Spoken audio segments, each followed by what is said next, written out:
Liksiyana davam hürmetlik vatandaş.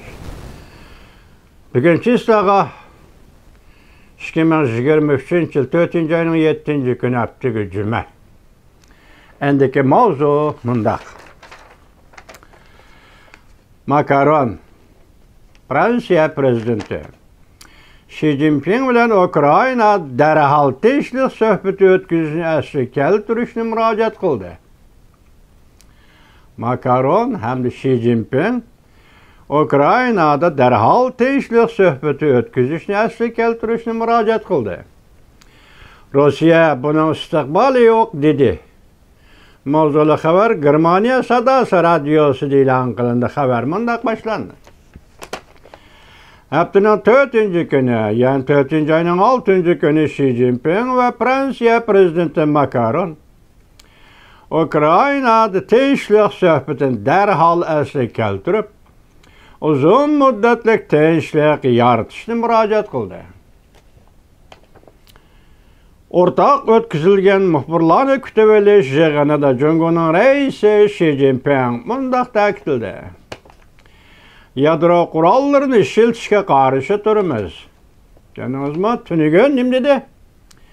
Ukraina'nın territoriyasini, hatta Krimiyani Rossiyaning yutib olishiga qarshi turibmiz, yoki e'tirof qilmaymiz.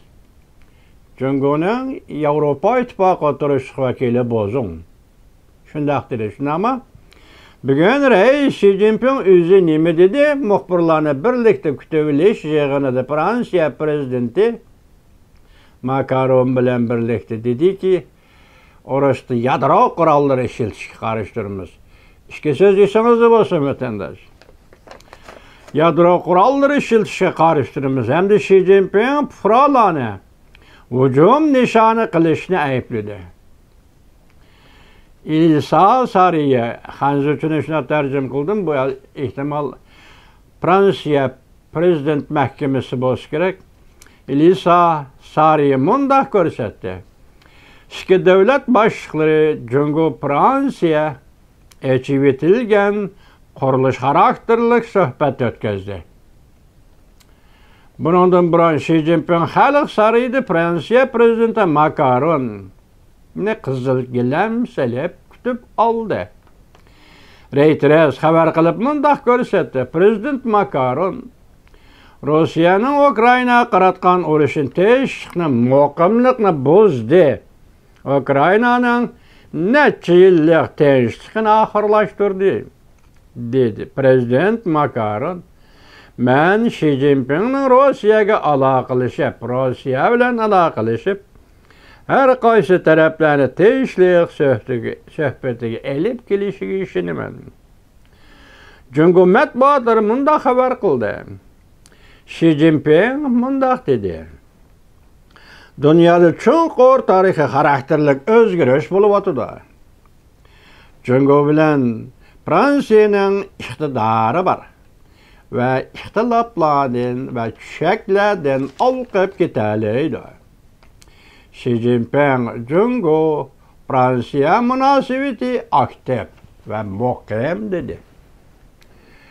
Kreml sarayı, Rossiya Kreml sarayı növbette siyasi yol bilen Ukraina urushini hal qilishning istiqboli yo'q dedi. Fransiya agenti xabar qilib mundaq ko'rsatdi. Kreml sarayı haftaning 4. günü payshanba mundaq dedi. Cumhuriyet'in Ukraina to'qinishga orilishning istiqbolini ko'rmadik. Davomli hujum qilishdan boshqa har qanday tanlash yo'q. Bu Rossiyaning, masalan, Cumhuriyet'in Rossiya va Ukraina urushiga orilishning istiqbolini ko'rmadik. Davomli hujum qilish, hujumni davomlashtirish bu bizning oxirgi tanlashimiz.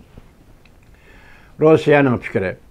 Kreml sarayının bayonotchisi Peskov mundaq ko'rsatdi. Xilcha shubhasizki, Cumhuriyet'in yarashtirish, kelishtirish iqtidori bor.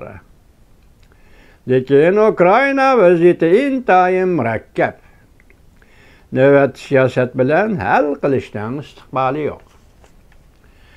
Xi Jinping Fransiya prezidenti Macron bilan suhbat o'tkazib bo'lgandan keyin Yevropa İttifaqı Komitetinin reisi Ursula von der Leyen üç taraf söhbetiga qatnaşdı. Ukrayna meselesi alayda muhakeme kılındı.